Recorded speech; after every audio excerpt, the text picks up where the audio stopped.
بیان کرنے کے جس میں کہتے ہیں ہائے حسین تو سکینہ تو زینب. ہمارے بزرگوں نے ہمیں یہ سبق ہمارے بزرگوں نے ہمیں بتایا کہ امام حسین کی شہادت اس طرح بیان کرو کہ نوجوانوں میں جذبہ جہاد پیدا ہو, عورتیں صبر کا پہاڑ بن جائیں.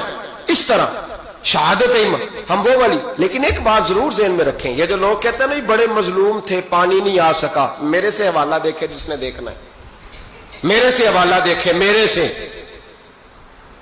حضرت امام حسین میدان کربلا میں تھے تو تھوڑی سی جگہ کھود کے نا امام حسین نے تو خندق کھودی.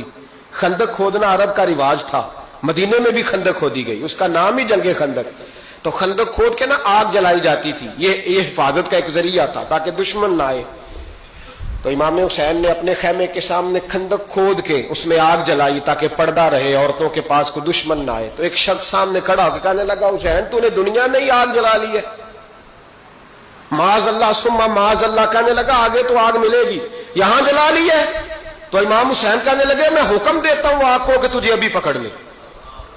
لوگ کہتے ہیں مظلوم تھے, میں حکم دیتا ہوں آگ کو تجھے ابھی پکڑ لے.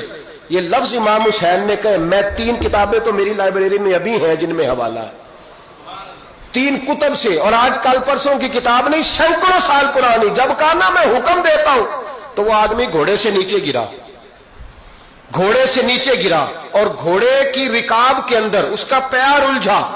گھوڑا ڈر کے اتنا دوڑا کہ جا کے اس آدمی کو آگ میں پھینک دیا. امام حسین کے سامنے جل کے مر گیا. یہ حسین ابن علی ہے. یہ ابھی حکم دیتے تو فرشتے ابھی آ جاتے, یہ ابھی بات کرتے تو ساری دنیا کی فوجیں ابھی اکٹھی ہو جاتی, یہ ابھی حکم دیتے تو ابھی آ جاتے. اور سنو, اگر جناب اسماعیل کے لیے دمبا آ سکتا ہے تو وہ تو حضرت ابراہیم کے بیٹے تھے, اور یہ تو مصطفیٰ کی اولاد ہے, ان کے لیے کیا کچھ نہیں ہو سکتا. لیکن امام حسین نے پسند کیا تھا کربلا کے جہاد کو, اس کو پسند کیا تھا مولا علی نے, وہ اپنی پسند پہ تھے.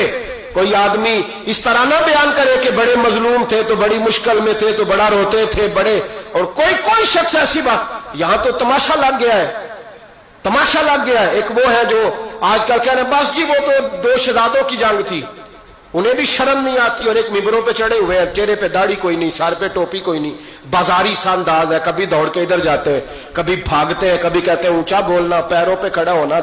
یہ لوگ بیان کریں گے امام حسین کی بات, یہ لوگ بیان کریں گے. بیبیوں کے مصائب پڑھ رہا ہوں, وہ اور بیبیاں ہوتی ہیں جو ہائے ہائے کرتی ہیں, واہ بیلا کرتی ہیں. یہ میرے نبی کا خاندان ہے, یہ میرے نبی کا خاندان ہے, نبی کا خاندان. میں حوالہ دکھاؤں گا, مجھ سے سنو حوالہ.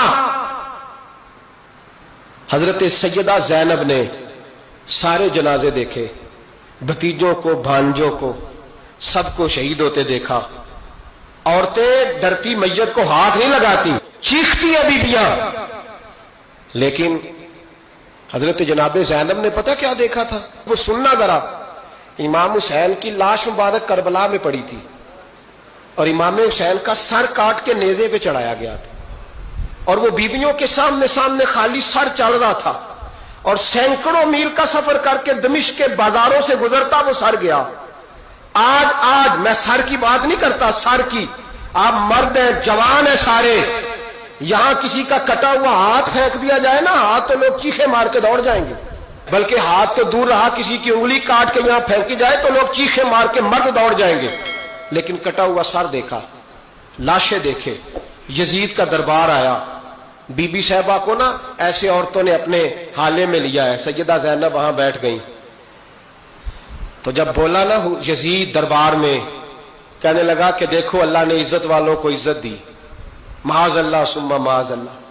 اور میرے مخالفین کا کیا حشر ہوا جب اس نے دیکھے نا, ایک آدمی مجبور ہے, مقہور ہے, اتنا لمبا سفر ہے, غربت ہے, پیاس ہے, بیماری ہے, کیا انداز ہے. جب اس عالم میں یزید کے دربار میں اس نے گستاخی کی امام حسین کی. یہاں لوگ کہتے ہیں کسی کو کچھ نہ کہو, کیوں نہ کچھ کہیں. جو سیدنا امام حسین کے بارے میں بات کرے گا زبانیں کھینچیں گے اس کی, جو صحابہ کے بارے میں بات کرے گا ہم کرنے دیتے ہیں. یہ کیا بات ہوئی, گستاخی کرنا, بے ادبی کرنا, یہ کون سا دین ہے. یہ تو تم بے دینی پھیلا رہے ہو. سنو, جب اس نے بے ادبی کی تو سیدہ زینب چپ نہیں رہی, بلکہ حضرت زینب بولی اور کھڑی ہوئی, اور آپ نے تلاوت کی قرآن مجید کی. اور آیتیں پڑھی کہنے لگی وَتُعِزُّ مَن تَشَاءُ وَتُذِلُّ مَن تَشَاءُ بِیَدِکَ الْخَیْرُ، اور آپ فرمانے لگی یزید تو کہتا ہے تیرے مخالفین پسپا ہو گئے، تجھے عزت ملی؟ آپ فرمانے لگے یہ تیرا دربار ہے نا، یہ تیرا سجا ہوا ہے نا، تیرا اس وقت ڈنڈا چلتا ہے نا۔ فرمانے لگی چند سال ٹھہر جا، تیرے اوپر لوگ لعنتیں برسائیں گے، اور فرمایا جب جمعے پڑھے جائیں گے تو لوگ میرے حسین کے نام کے خطبے پڑھیں گے۔ فرمایا آج یہ تیرا دربار ہے نا۔ حضرت نعمان بن بشیر صحابی رسول تھے، وہ کہتے ہیں میرے قریب ایک نابینا صحابی بیٹھا تھا، سنو سنو حوالہ میں دکھاؤں گا۔ کہنے لگے میرے قریب اس وقت یزید کے دربار میں ایک نابینا صحابی بیٹھے تھے، جب بی بی زینب نے یہ بات کی نا تو وہ نابینا صحابی میرا ہاتھ پکڑ کے کہنے لگے نعمان علی آ گئے ہیں، یہ تو علی کی آواز ہے، علی آ گئے۔ جبریل امی بول رہے ہوں جیسے، حکمت کے گوہر رول رہے ہوں جیسے، دربار دمشق میں وہ زینب کا خطاب منبر پہ علی بول رہے ہوں جیسے۔ کہنے لگے علی آ گئے، علی، یہ تو علی کی آواز ہے۔ جناب نعمان بن بشیر کہنے لگے نہیں، علی جب بولتے تھے تو بڑا رنگ ہوتا تھا، ابھی تو زینب کھل کے بول ہی نہیں رہی، ابھی تو زینب ستائی ہوئی ہے، ابھی تو زینب زخم کھا کے آئی ہے، ابھی تو زینب پیاسی ہے۔ کاش زینب تر و تازہ ہوتی اور زینب خطبہ پڑھتی تو علی کی طرح گرجدار آواز نکلتی۔ یزید کے محل کانپتے، جبریل امی بول رہے ہوں جیسے، حکمت کے گوہر رول رہے ہوں جیسے، دربار دمشق میں بی بی زینب کا خطاب منبر پہ علی بول رہے ہوں جیسے۔ وہ مسکینوں کی طرح منتیں نہیں کر رہے، ہائے پانی ان کا مزاج ہی نہیں تھا، بلکہ وہ دلیر لوگ تھے، دلیر، اور بر موقع بر محل بولتے تھے۔ یزید آیا دربار میں، جب یہ سارا قافلہ وہاں پہنچا تو یزید دربار میں آیا، اور جب وہ دربار میں آیا تو بادشاہوں کا طریقہ ہے، گاڑیاں اب ہمارے بادشاہوں نے روٹر والی گاڑیاں رکھی ہوئی ہیں، وہ یوں چلتی ہیں، شور ہوتا ہے پیچھے۔ اس زمانے میں کہا جاتا تھا با دبا ملاحظہ ہوشیار، پیچھے ہٹ جاؤ، نعرے لگنے لگے۔ تو یزید کا ایک ناخلف بیٹا امام زین العابدین سے کہنے لگا تیرا باپ کہاں ہے؟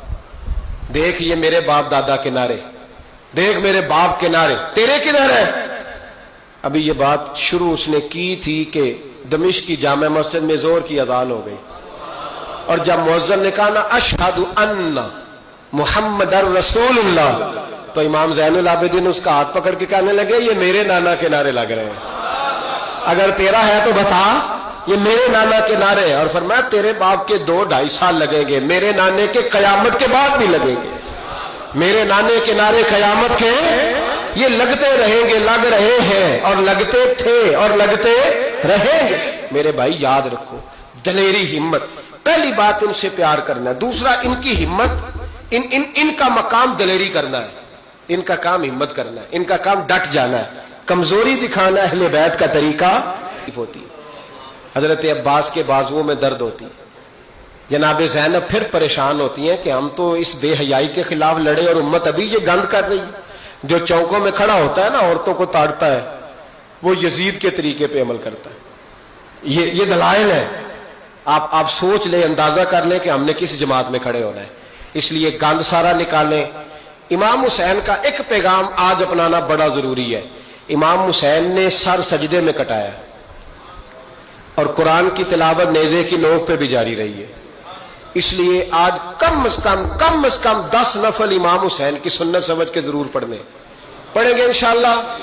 جنہوں نے روزہ رکھا ہے بڑا اچھا کیا ہے، چلو جو نہیں رکھ سکے پھر بھی نفلی ہے، کوئی فرض نہیں۔ کم از کم 3 دفعہ سورت یاسین کی تلاوت آج ضروری ہے امام حسین کے لیے، کریں گے انشاءاللہ تعالی۔ اگر وہ نیزے کی نوک پہ پڑھ سکتے ہیں تو آپ ان کی خاطر بھی تو پڑھ ہی سکتے ہیں نا۔ تو بہت ضروری کام آج نفل پڑھنا ہے، اور بہت ضروری کام آج قرآن پاک کی تلاوت کرنا، کریں گے انشاءاللہ تعالی۔